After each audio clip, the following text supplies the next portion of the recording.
Hi, I'm Tim. Welcome to Watchbox, and thanks for logging on. If you love this watch, email me, tmosso at thewatchbox.com. It's in the description below. Your purchase and pricing email question line for buying this or any watch you see here on our channel or our website. Reach out to me directly, tmosso at thewatchbox.com. Today, we're discussing the FP Journe Chronometre Souverain Nacre dial, a boutique exclusive. This is part of a series launched in 2012 with exquisite mother of pearl. The timepiece is 40 millimeters in platinum, 8.5 millimeters thick, 48 millimeters lug tip to lug tip, and then there's a 20 millimeter spacing between the lugs. Throw it on my wrist.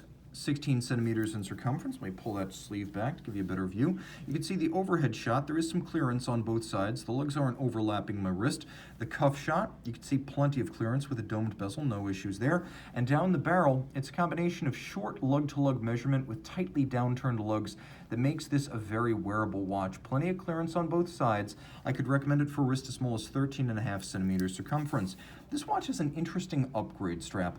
It's a handmade Parisian Journe Chronometre strap, gray gator on the bottom, blue gator on the top, just like a Journe factory strap. It's gator on both sides for long-lasting durability. There's a little bit of bolstering to stuff it and give it some volume. There's a handsome contrasting stitch, and as with the factory strap, it uses a curved spring bar so that there's no impediment to the motion of the strap. It doesn't get pinned against the side of the case.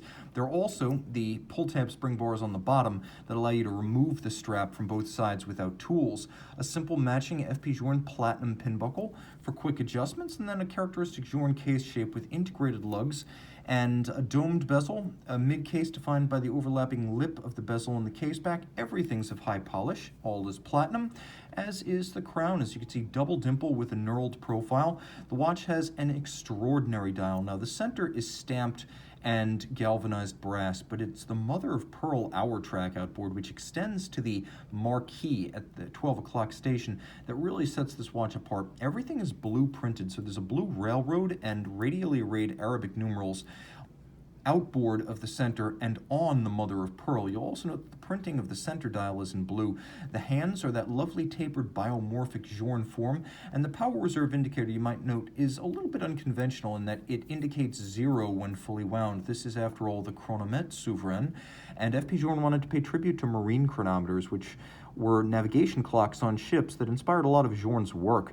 And on the ship, it was always important for consistent timekeeping to wind the marine chronometer at exactly the same time every day. So it was more important to know when it was 24 hours since the last winding than it was to know how much longer it would run before it dropped dead. So the power reserve indicator on a marine chronometer would always indicate 0 hours when fully wound, because it was 0 hours since its last full winding. You would always wind the chronometer when it hit 24 or 24 hours removed from its last wind. So 0 means fully wound.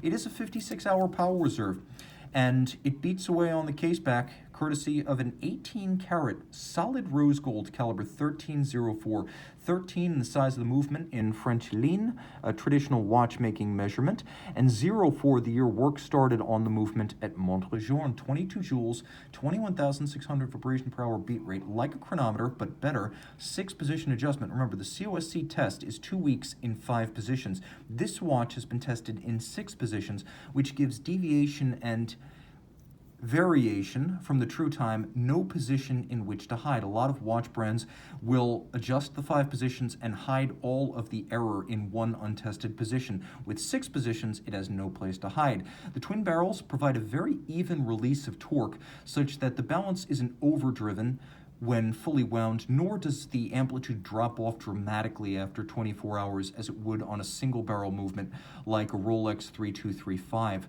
So the twin barrels providing very even torque in that 56-hour power reserve. It's a free sprung balance, so it can take a very precise regulation courtesy of the variable inertia nuts on the balance rim, and of course it's also a more shock tolerant system, so there are a lot of advantages to a free sprung balance.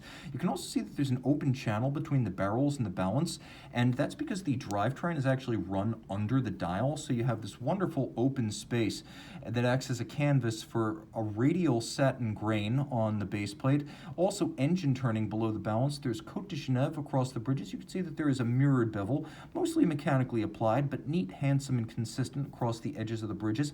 All of the screw heads are black polished, and you can see there is satination of the wheels with a lovely swan's neck extended pocket watch inspired click spring. So a lot to love here. A gorgeous movement, incredibly rich, and with a platinum case and a gold movement, the watch feels heftier than you'd expect for 40 millimeters. Now, the timepiece is 30 meters water resistant, so you're going to want to get an FP Journe Elegant 48 if you want to swim with your Journe timepiece. But in every other regard, what a dial, what a watch. Email tmosso@thewatchbox.com for purchase and pricing details.